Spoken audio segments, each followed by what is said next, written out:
আজকের গল্পটি কঠোরভাবে প্রাপ্তবয়স্কদের জন্য।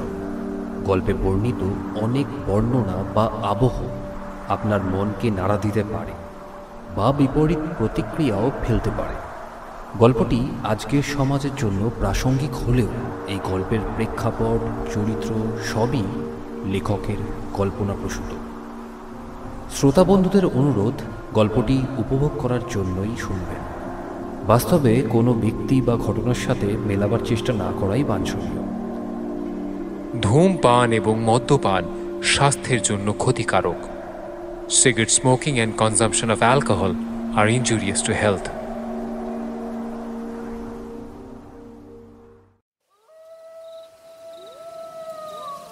রাত হয়েছে। মুরারিমোহন চাটুজ্জে যজমান বাড়ি থেকে ফিরছেন। আষাঢ় শুরু হয়েছে। মাঝে মাঝেই বৃষ্টি পড়ছে টুপটাপ করে। পাড়াগাঁয়ের রাস্তায় চলতে গিয়ে মাঝে মাঝেই পা হড়কাচ্ছে পুরুত মশাইয়ের। ইস, বৃষ্টিতে গোটা পথ যেন কাদা কাদা হয়ে আছে। কাল আবার জমিদার বাড়িতে সত্যনারায়ণের সিন্নি দেওয়া হবে, সকাল সকাল উঠতে হবে। জমিদার বাড়ির পুরোহিত হিসাবে দায় দায়িত্ব তো সবই তারই কাঁধে। হঠাৎ চাটুজ্জে মশাইয়ের মনে হলো কোথা থেকে যেন একটা ঝোড়ো হাওয়া এসে সারা গায়ে কাঁপুনি ধরিয়ে দিয়ে গেল।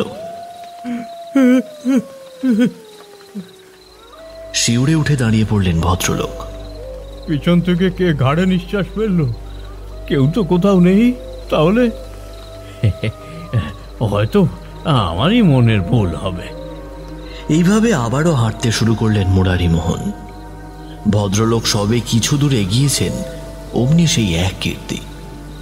একটা হিম শীতল বাতাস সনসন করে বয়ে গেল কানের পাশ দিয়ে। এবার ভয়ে অস্ফুট শব্দ করে উঠলেন ভদ্রলোক। নিশুতি রাতে ওই অলৌকিক বাতাসের স্পর্শে বাঁশবনে মর্মর ধ্বনি উঠল। সেই অন্ধকারের আড়ালে যেন কে নড়ে উঠল। একটা মেয়েলি কণ্ঠস্বরের হাসি খিলখিলিয়ে বাতাসে প্রতিধ্বনিত হল। আর নিজের মনকে শক্ত রাখতে পারলেন না মুরারিমোহন। কে কে রে ওখানে? চাটুজ্জে মহাশয়ের হৃৎপিণ্ড যেন গলায় উঠে এসেছে। ওর হাত পা থরথর করে কাঁপতে শুরু করেছে। কোনো পাল্টা প্রশ্ন করার সাহস হলো না তার। এমন সময় আবার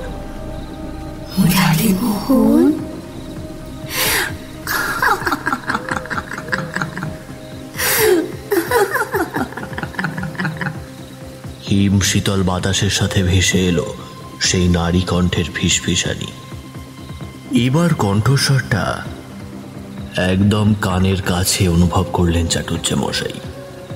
ওরে বাবা রে, রাম রাম রাম রাম রাম রাম রাম রাম। মুহূর্তের মধ্যে হাতের ভুজ্জির থলে কাদায় ফেলে দু হাতে ধুতির কোঁচা চেপে ধরে কোনো দিকে না তাকিয়ে ছুট লাগালেন।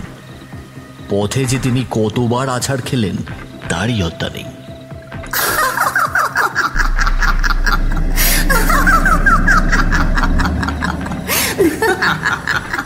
আকাশে কালো মেঘের দল ভিড় জমিয়েছে। বৃষ্টির বেগ বাড়ছে, আর বাঁশবনের মধ্যে থেকে দমকে দমকে হেসে উঠছে একটা মেয়েলি কণ্ঠস্বর।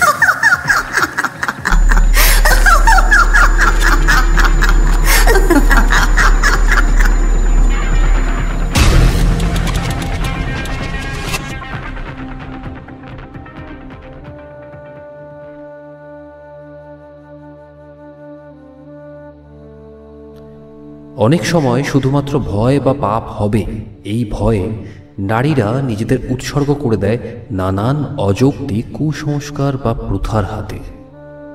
নিগ্রহ হতে হয় সাধারণ নারীকে, কিন্তু নিজের কৃতকর্ম নিগ্রহকারী ভুলে গেলেও আদৌ কি সেই অসহায় নিগৃহীতা অর্থাৎ সেই নারী কি ভুলতে পারে সেই কথা?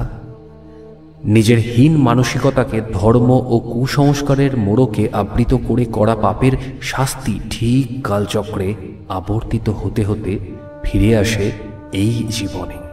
তাই এই কাহিনী আজকের সমাজের জন্য অত্যন্ত প্রাসঙ্গিক। প্রখ্যাত লেখক অনির্বাণ ভট্টাচার্যের শেষ প্রতিশোধ গল্প অবলম্বনে আমাদের এবারের নিবেদন এক নিষিদ্ধ প্রথা কেন্দ্রিক ভয়ঙ্কর ভয়ের গল্প, যুথিকা। নাট্যরূপে পূর্বা, গল্পপাঠে রৌনক, অন্যান্য চরিত্রে ইন্দ্রনীল ভাদুরী, পার্থ মুখার্জি, সোমদর্শী, বর্ষা, দেবস্মিতা ও গীতিকা। পোস্টার ডিজাইনে শুভদীপ ব্যানার্জি। শব্দ সংযোজন ও mastering Rimpa Ghosh. Edit, sound effects, visual graphics ও নির্দেশনায় সোমদর্শী এবং সূত্রধারে আমি নির্মাল্য। শুরু হচ্ছে তাহলে এক নিষিদ্ধ প্রথা কেন্দ্রিক ভয়ঙ্কর ভয়ের গল্প, যুথিকা। তো শুনতে থাকুন বন্ধুরা।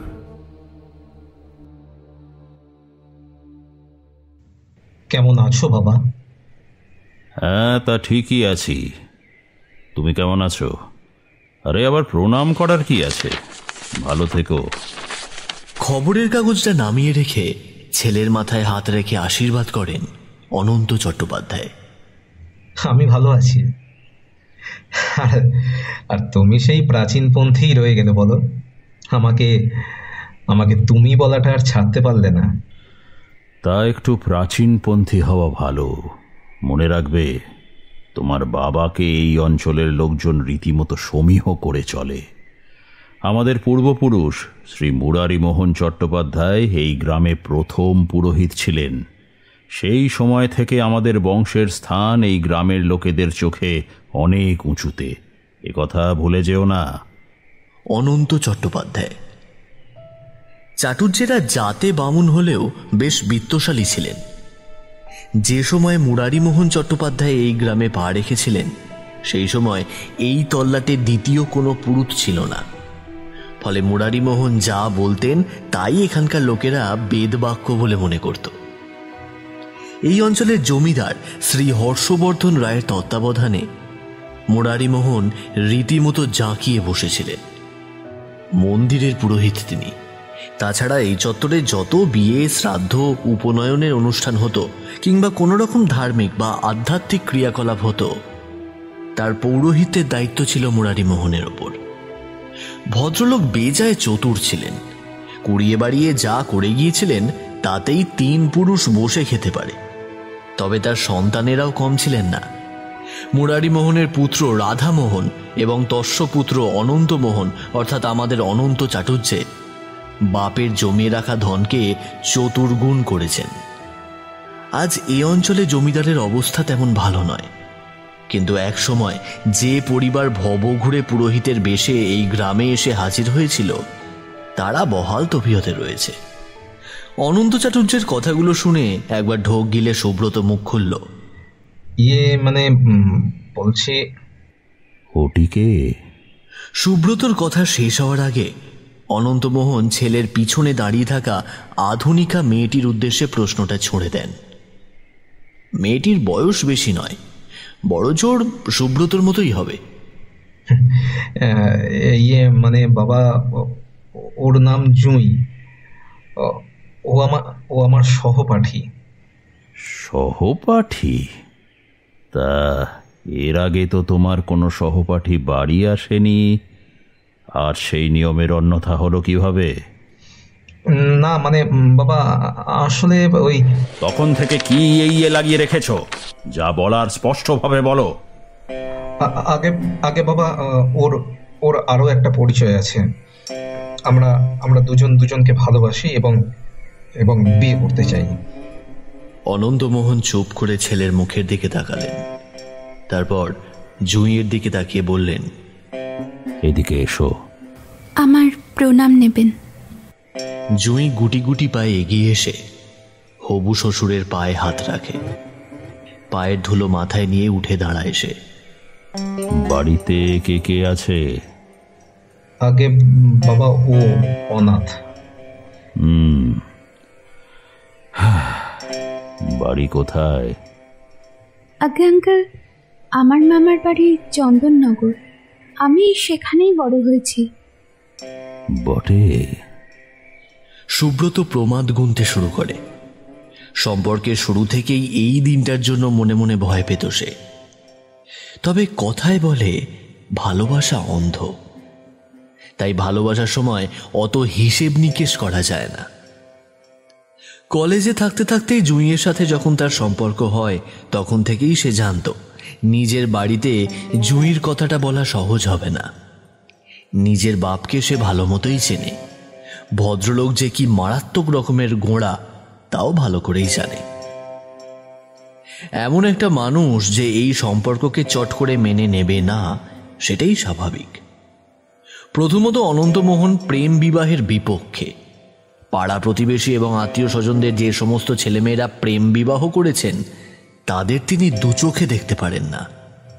তবে তার থেকেও একটা মারাত্মক ভয়ঙ্কর বিষয় আছে। জুঁই বামুন নয়, জাতে সে শূদ্র। একটি নিচু জাতির মেয়েকে অনন্তমোহন কিছুতেই পুত্রবধূ করে ঘরে তুলবেন না। সুব্রত মনে মনে ভাবছিল জুঁইকে তখন কত করে বলেছিল যে ওর কাছে কলকাতার নামী কলেজ থেকে পড়ার অফার এসেছে, বাবা না মানলেও কুছ পরোয়া নেই, আর্থিক সমস্যার সম্মুখীন তো আর তাকে হতে হবে না। কিন্তু জুঁইয়ের তাতে আপত্তি ছিল। আবেগঘন হয়ে সুব্রতর হাত ধরে বলেছিল যে ও কখনো বাবা মায়ের সাথে থাকেনি, তাই বিয়ের আগে অন্তত সুব্রতর বাবার কাছ থেকে বিয়ের অনুমতি চাই।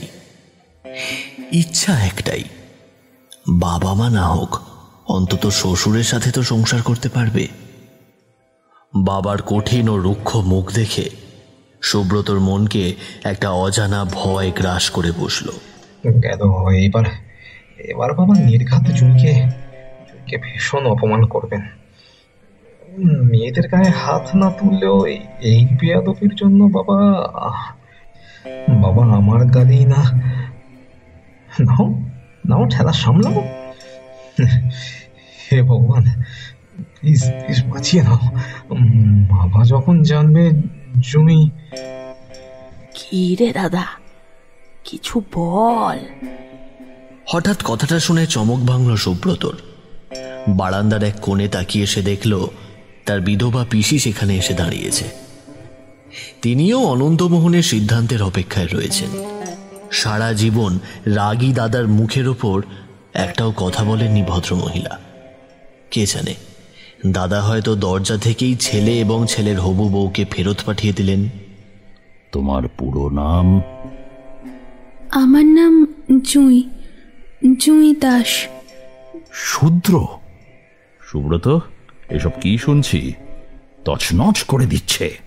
ছেলেমেয়েরা বাপের পরামর্শের অপেক্ষা না করে নিজেরাই নিজেদের বিয়ে ঠিক করে ফেলছে, প্রেম করছে। হ্যাঁ, লায়েক হয়ে গেছে সব। দাদা, শুভ এতদিন বাদে বাড়ি ফিরলো, ওকে একটু জিরিয়ে নিতে দাও, তারপর না হয়। তুই থাম, যা বুঝিস না তা নিয়ে কথা বলিস না।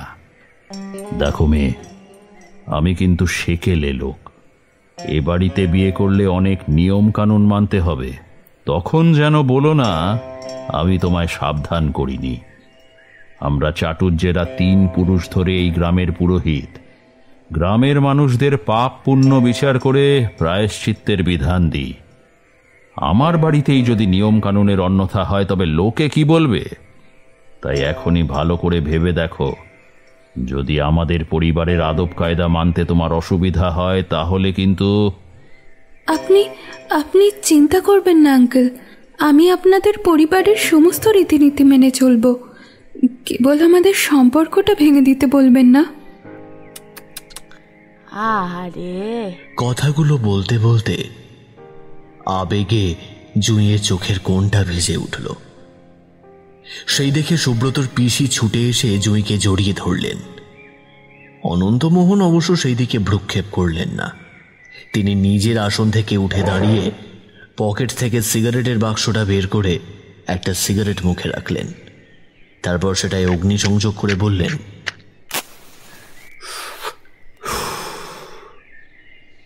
শূদ্র জাতক জাতিকাদের অন্য জাতে বিয়ে করতে গেলে শুদ্ধিকরণ করতে হয়।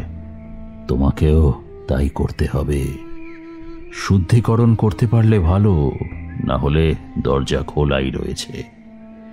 এই অনন্তমোহন চাটুর্যে আর 5 জনের মতো গড্ডালিকা প্রবাহে গা ভাসাতে পারবে না।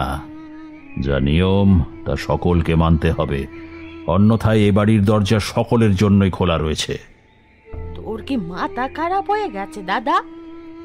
সুব্রত ব্যাপারটা বুঝতে না পেরে পিসির মুখের দিকে তাকিয়ে জিজ্ঞাসা করলো, তুমি ওরকম কেন করছো পিসি? বাবা যদি বলেন যে শুদ্ধিকরণ করলেই জুঁইকে মেনে নেবেন, তাতে আপত্তি করছো কেন? আমরা তো কত রকম পরীক্ষা দিই। এই শুদ্ধিকরণের মাধ্যমে যদি জুঁইকে পরীক্ষা দিতে হয় তাহলে নিশ্চয়ই জুঁই না করবে না। কি জুঁই, তুমি কি বলো? আমি রাজি। বেশ বেশ বেশ। জুঁইয়ের মুখে কথাটা শুনে সুব্রতর পিসি জুঁইয়ের মাথায় হাত রেখে বললেন, রাজি যে হচ্ছিস মা? তুই জানিস শুদ্ধিকরণ কি? হ্যাঁ। না রে মা, তুই জানিস না।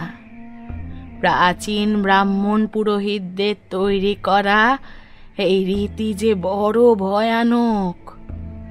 এই ধরনের রীতি ওই গ্রাম থেকে প্রায় উঠে গেছেই বলা চলে। তবে অনন্তমোহনের মতো কিছু মানুষের জন্য সেই প্রাচীন রীতি আবার আলোর মুখ দেখবে বলে মনে হচ্ছে। সুব্রত আবারও জিজ্ঞেস করল, এমন কি ভয়ানক এই রীতি যে জুঁই সেটা পালন করতে পারবে না? প্রাচীন রীতি অনুযায়ী যদি কোনো শূদ্র কন্যা অন্য কোনো বর্ণের পুরুষের সাথে বিবাহ বন্ধনে আবদ্ধ হয়, সেক্ষেত্রে তাকে 3 রাত্রি কোনো ব্রাহ্মণের সাথে সহবাস করতে হয়। পিসির কথা শুনে চমকে ওঠে জুঁই। চমকে ওঠে সুব্রত নিজেও। পিসি বলে চলেন, এই ব্রাহ্মণ সেই অভাগিনী শূদ্র জাতিকার সাথে সহবাস করে তাকে উচ্চ বর্ণে তুলে আনেন। এক্ষেত্রে সেই শূদ্র জাতিকা তারপর যে কোনো বর্ণের পুরুষের সাথে বিয়ে করতে পারে। পিসি, তোমার কোথাও ভুল হচ্ছে। বাবা নিশ্চয়ই এরকম একটা কুপ্রথার কথা বলেননি। আমার বাবা গোঁড়া হতে পারেন, প্রাচীন ধ্যান ধারণায় ভরসা রাখতে পারেন, কিন্তু তিনি নিজে কখনোই নিজের হবু পুত্রবধূকে একটা অন্য লোকের সাথে 3 রাত্রি সহবাস করার পরামর্শ দেবেন না নিশ্চয়ই। কুপ্রথা ও না সু সেটা কে ঠিক করে দেবে? তুমি? হাজার হাজার বছর ধরে আমাদের পূর্বপুরুষেরা যে নিয়ম নীতির প্রবর্তন করেছেন, পালন করেছেন, সব এক ফুঁয়ে উড়িয়ে দেবে নাকি? এত হিম্মত হয়েছে তোমার? এখন অবশ্য আইন কানুন অন্যরকম হয়েছে। তুমি আইনের কথা বলে এই মেয়েটিকে এই রীতি মেনে নেওয়ার হাত থেকে বাঁচাতে পারো, কিন্তু মাথায় রেখো, এই বাড়ি, এই সম্পত্তি সব আমার। একজন নিচু বর্ণের মহিলাকে বিয়ে করলে আমি তোমায় ত্যায্য পুত্র করব। এই সমস্ত সম্পত্তি দিয়ে যাব গ্রামের মন্দিরকে, তারপর নিজের নতুন নিয়ম কানুন নিয়ে বুলি কপচে শহরের পথে ঘাটে ঘুরে বেরিয়েও এ মুখ হতে হবে না আর কোনোদিন। বাবা, বাবা, তুমি এ কথা বলছো? ছোটবেলা থেকে তোমাকে কত শ্রদ্ধা করেছি, কত সম্মান করেছি, আর আজ তুমি আমার হবু স্ত্রীকে যে প্রস্তাব দিলে, তারপর তোমাকে নিজের বাবা বলে পরিচয় দিতে আমার ঘৃণা হচ্ছে। দুদিনের যোগী ভাতকে বলে অন্ন। আরে যাও যাও, তোমাদের মতো কত দেখলাম, পেটে টান পড়লে, পকেট শূন্য হলে ঠিক বাপ বাপ বলে ফিরে আসবে। যাও, ভাগো এখান থেকে। তুমি কি পাগল হয়ে গেছো বাবা? এমন প্রস্তাব তুমি দিলে কিভাবে? যেখানে মানুষের চেয়ে তার জাতের দাম বেশি, যেখানে ভালোবাসার চেয়ে বংশ পরিসরের মর্যাদা বেশি, সেখানে আর যাই হোক মানুষ থাকতে পারে না। একজন বাইরের পুরুষের সাথে এক ঘরে জুঁইকে কোনোভাবে আমি রাত কাটাতে দেব না। এসব ফালতু নিয়ম কানুনের পরোয়া আমি করি না। যদি আমাদের কপালে সংসার করা লেখা থাকে, তবে তাই এমনিই হবে। কেউ বাধা দিতে পারবে না। কোনো বাইরের লোককে আমি আমার জুঁইকে ছুঁতেও দেব না। বাইরের লোক? কে বলল বাইরের লোকের সাথে ওকে রাত কাটাতে হবে? যার সাথে বিয়ে হচ্ছে সে বাদে যে কোনো বৈদিক ব্রাহ্মণের সাথে 3 রাত্রি সহবাস করলেই তোমার শুদ্ধিকরণ সম্পূর্ণ হবে। তার জন্য ওকে বাইরের কারোর সাথে রাত কাটাতে হবে না। মানে কি বলতে চাইছিস তুই? তোর কথার মাথা মুন্ডু আমি কিছুই বুঝতে পারছি না। এই তল্লাটে আশেপাশের 20টা গাঁয়ের মধ্যে আমার থেকে বড় বৈদিক ব্রাহ্মণ আর কে আছে? আমি শ্যামলা গাঁয়ের অনন্ত পুরোহিত। আমার সাথে বেদ উপনিষদের চর্চায়, প্রাচীন রীতিনীতির আলোচনায়, ধর্মীয় তরজায় জিততে পারবে কেউ?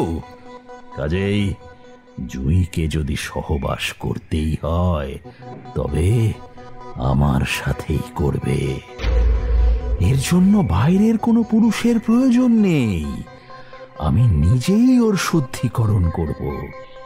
3 রাত্রি আমার সাথে এক ঘরে কাটিয়ে তবে ও শুদ্ধ হবে।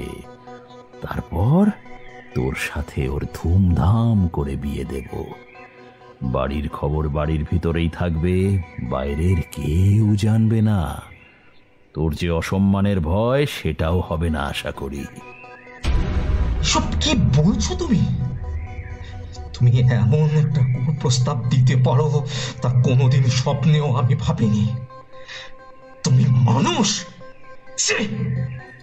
রাগে, অপমানে, ঘৃণায় সুব্রতর হাত পা থরথর করে কাঁপতে শুরু করেছিল। অনন্তমোহন অবশ্য কোনো কথা বললেন না। ছেলের এহেন প্রশ্নের উত্তর দেওয়ার প্রয়োজন বোধ করেন না তিনি। সুব্রত এবার জুঁইয়ের উদ্দেশ্যে চিৎকার করে বলল, হয়েছে হয়েছে, তোমার শ্বশুরের সাথে ঘর করার স্বাদ পূরণ হয়েছে তো? এখন চলো চলো এখান থেকে। এই লোকটার মুখ আমি আর দেখতে চাই না। আমার ঘেন্না করছে এর মুখ দেখতে। চলো জুঁই, চলো এখান থেকে। এই বলে সুব্রত নিজের লাগেজ কাঁধে তুলে নিয়ে জুঁইয়ের হাত ধরল। জুঁই এতক্ষণ পাথরের মতো দাঁড়িয়েছিল। সুব্রতর কথা শুনে যেন হুঁশ ফিরে আসে তার। সুব্রত লক্ষ্য করল রাগে ও অপমানে জুঁইয়ের চোখ দুটো রক্ত জবার মতো লাল হয়ে উঠেছে। এক ঝটকায় সুব্রতর হাত থেকে নিজের হাতটা ছাড়িয়ে নিয়ে কঠিন মুখে হবু শ্বশুরের সামনে গিয়ে দাঁড়ায় জুঁই। একজন মানুষ হয়েও যদি আমাকে এত বড় পরীক্ষা দিতে হয়, আর তাতে যদি এই বংশের গৌরব বাড়ে, তবে তবে আমিও সেই পরীক্ষা দিতে রাজি। জুঁই, তোকে এইসব কিচ্ছু মানতে হবে না। প্রয়োজনে আমি নিজে দাঁড়িয়ে থেকে তোর আর শুভর বিয়ে দেব। না পিসিমা, আপনি আয়োজন করতে বলুন। আমি শুদ্ধিকরণের জন্য প্রস্তুত। আমিও দেখতে চাই একজন বাপ কিভাবে তার ছেলের হবু বউয়ের সঙ্গে সহবাস করতে পারে। সুব্রত তাকিয়ে দেখল জুঁইয়ের চোখ মুখ যেন বদলে গেছে। তার 2 সুললিত চোখে যেন আগুন ঝরে পড়ছে। ঝড়ের আগে যেভাবে চলাচল নিস্তব্ধ নিথর হয়ে যায়, সেভাবেই ওর চোয়াল শক্ত ও মুখ চোখ থমথমে হয়ে গেছে। একটা ভয়ঙ্কর বিপদ যেন আছড়ে পড়তে চলেছে শ্যামলা গাঁয়ের এই চ্যাটার্জি বাড়ির ওপর। সে একবার ভাবল জুঁইকে মানা করে, কিন্তু পরক্ষণেই একটা অদ্ভুত ভয় যেন তাকে গ্রাস করল। জুঁইকে যেন আর চেনা যাচ্ছে না। তার প্রণয়িনী যেন কয়েক মুহূর্তে আমূল বদলে গেছে। মেয়েটি যেন অচেনা অজানা এক ব্যক্তিত্বে পরিণত হয়েছে ওই একটা প্রস্তাবে। এই জুঁইকে সুব্রত চিনতে পারছে না। জঘন্য প্রস্তাবে লোকটার প্রতি যেমন তার মনে ঘৃণার জন্ম হয়েছে, তেমনি সে বেশ বুঝতে পারছে যে একটা বিপদ অনন্তমোহন চ্যাটার্জির মাথার ওপর ঘুরতে আরম্ভ করেছে।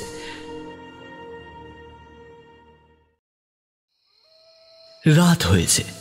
পুজো আচ্চা করে সমস্ত নিয়মকানুন পালন করে অবশেষে ঘরে এসে ঢুকলেন অনন্তমোহন।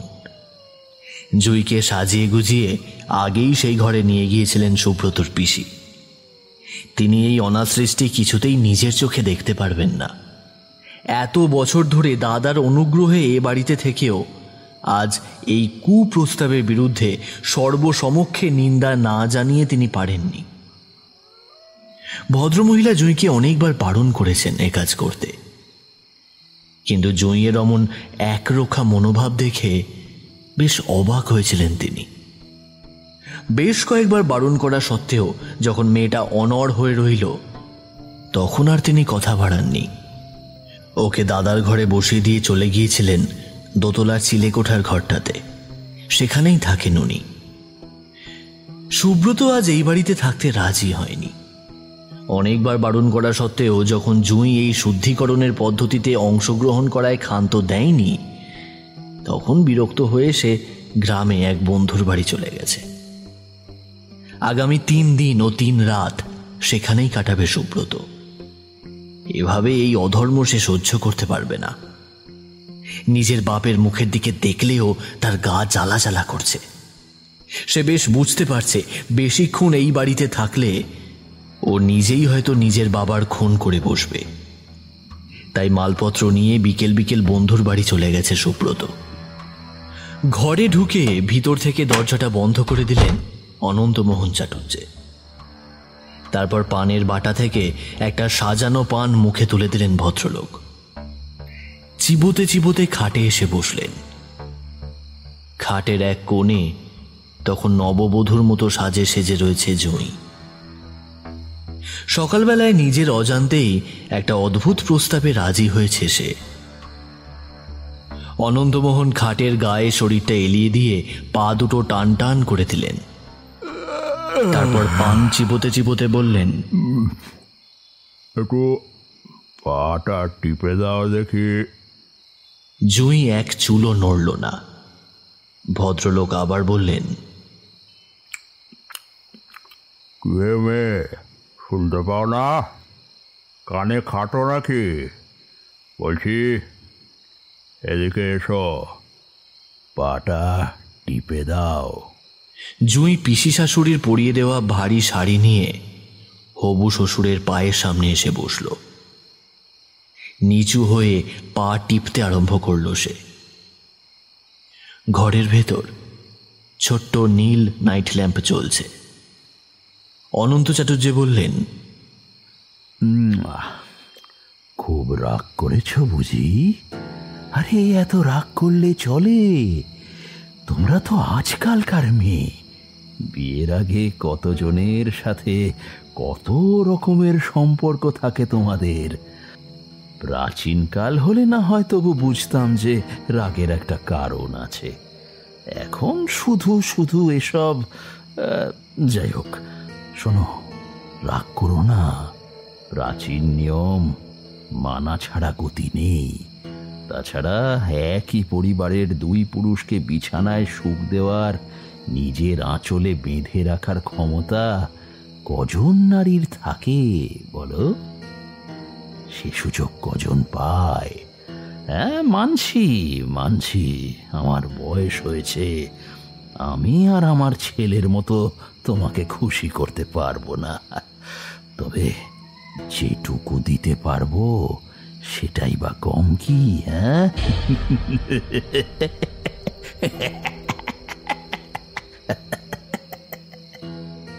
এই বলে একটু এগিয়ে গিয়ে জুঁইয়ের ঘাড়ে হাত রাখতেই তার আঁচল খসে পড়ে। নাইট ল্যাম্পের নীল আলোয় জুঁইয়ের সর্বাঙ্গে যৌবনের ঢেউ খেলে ওঠে। কক্ষ বক্ষ অনাবৃত হয়ে পড়ে। সেদিকে লোভাতুর দৃষ্টিতে তাকিয়ে অনন্তমোহন বলে ওঠেন, আহা, ছেলের আমার পছন্দ আছে। অব্রাহ্মণ হলেও রীতিমতো ডাগর জিনিস পছন্দ করেছে। জুঁই সঙ্গে সঙ্গে নিজের আঁচল সামলাতে চায়।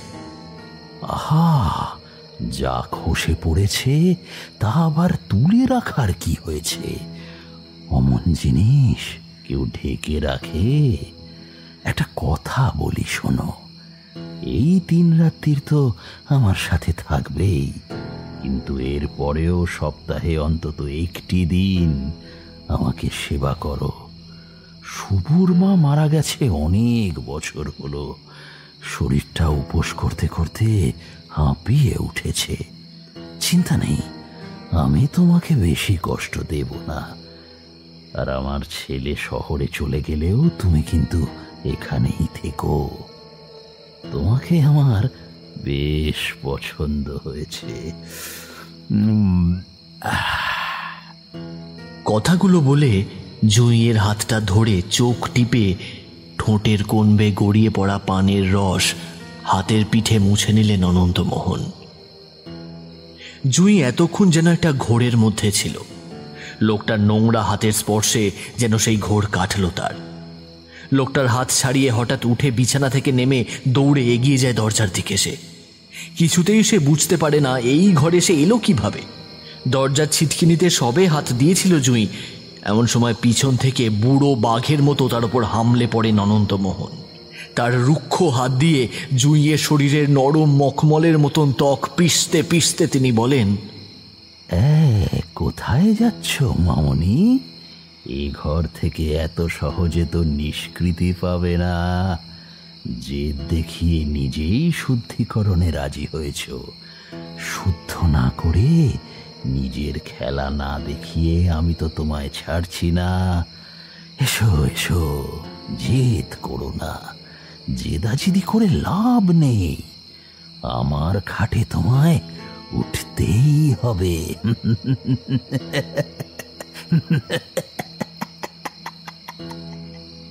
জুঁই ছিটকে ঘরের এক কোণে সরে যায়। দুই হাত দিয়ে নিজের কাপড় চেপে ধরে কাকুতি মিনতি করে সে। আপনি আপনি দয়া করুন, আমার দিকে আসবেন না। আমি আপনার ছেলের হবু স্ত্রী। আপনি একজন বয়োজ্যেষ্ঠ মানুষ হয়ে এভাবে আমার সর্বনাশ করতে পারেন না। আমি কোনোদিন কাউকে মুখ দেখাতে পারবো না। আপনি দয়া করুন। আমি এ ঘরে এলাম কিভাবে আমি জানি না। আপনি তো বিচক্ষণ মানুষ, আমাকে এত বড় শাস্তি দেবেন না। আপনি বললে আমি আপনার ছেলেকে ছেড়ে অনেক দূরে চলে যাব, কোনোদিনও আর ওর সাথে কোনো সম্পর্ক রাখবো না। আপনি দয়া করুন, আমাকে ছেড়ে দিন, আমাকে ছেড়ে দিন প্লিজ। ও মা, শুভকে ছেড়ে দেবে কেন? না না, ওসব ভাবনা মন থেকে মুছে ফেলো। আমি বললাম না তোমাকে আমার খুব ভালো লেগেছে। এত সহজে তোমাকে আমি ছাড়বো না। তোমার সাথে নিজের ছেলের বিয়ে দেব, সপ্তাহে একদিন করে তোমার সেবা নেব, আমার একঘেয়ে ম্যাড়ম্যাড়ে জীবনটা রঙিন করে তুলব। তবে না কি তখন থেকে ছেড়ে দিন করছো? এখনো ধরতেই তো পারলাম না ঠিক করে। একবার ধরতে দাও। অনন্তমোহন জাপটে ধরলেন জুঁইকে।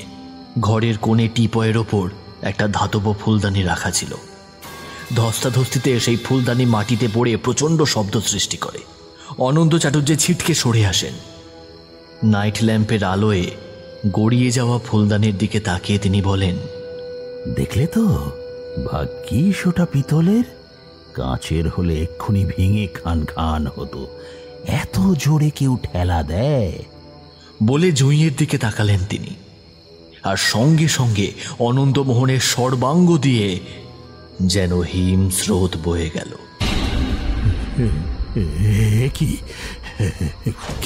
কে তুমি? তিনি দেখলেন জুঁইয়ের মুখাবয়ব আমূল বদলে গিয়েছে। এতক্ষণে সেই শান্ত, ক্লান্ত, পরাজিত মেয়েটা যেন এক মুহূর্তে হিংস্র বাঘিনীতে পরিণত হয়েছে। মেয়েটার মাথার চুলগুলো নেমে এসেছে মুখের ওপর। প্রচণ্ড রাগে হিংস্র সাপদের মতো ফুঁসছে সে। কোনো অভিশপ্ত প্রেতাত্মা যেন হঠাৎ করেই ঢুকে এসেছে অনন্তমোহনের শোয়ার ঘরে। অনন্তকে ভয় পেতে দেখে জুঁই হেসে উঠল। সেই চিকন দাঁতের খিলখিলানি হাসি যেন পাতালের কোনো গহ্বর থেকে উঠে এলো। সেই হাসি শুনে মনে হলো যেন অনন্তমোহনের দাঁত কপাটি লেগে যাবে। এমন হাসি কি কোনো মানুষ হাসতে পারে?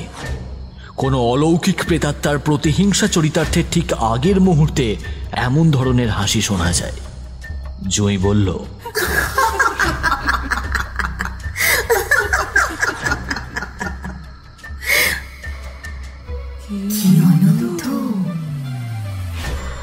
সাথে সহবাস করবে না? ভয় পেলে নাকি? আরে ভয় কিসে? এসো, সেবা নেবে না? এসো।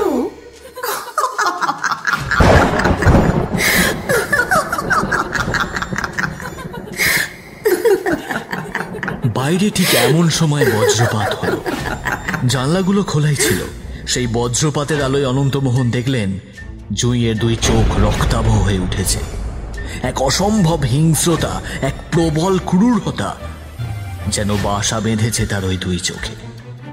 এই কণ্ঠস্বর জুঁইয়ের নয়। সকাল থেকে মেয়েটার গলা শুনেছে সে। সেই কণ্ঠস্বর যেন আমূল বদলে গেছে কয়েক মুহূর্তে। কি কে তুমি?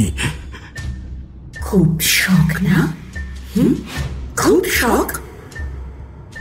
শুদ্ধিকরণের মতো কুরীতিকে আশ্রয় করে নিজের ছেলের হবু স্ত্রীর সাথে সম্পর্ক গড়ায় খুব শখ, তাই না? এই চাটুজ্জে বংশের আরেক পুরুষ ঠিক এই কাজটাই করেছিল। হ্যাঁ, তবে সে অন্তত নিজের পুত্রবধূর সাথে এমন কুকীর্তিটি করে। জমিদার বাড়ির হবু পুত্রবধূকে শুদ্ধিকরণের নামে এনে তুলেছিল নিজের বিছানায়। তারপর দিন রাত্রি অকথ্য অত্যাচার করে অবশেষে তাকে গলায় দড়ি দিয়ে ঝুলিয়ে দিয়েছিল ওই কড়িকাঠ থেকে। তারপর জমিদার বাড়িতে গিয়ে বলেছিল শুদ্ধিকরণের কঠিন পদ্ধতি সহ্য করতে না পেরে সেই হবু পুত্রবধূ নাকি গলায় দড়ি দিয়ে আত্মহত্যা করেছে। কুসংস্কারাচ্ছন্ন লোকাচারের অন্ধ রীতিতে উন্মাদ জমিদার ও তার ছেলে একটি বাড়ির জন্য সেই মেয়েটির মৃতদেহ কিন্তু দেখতে চায়।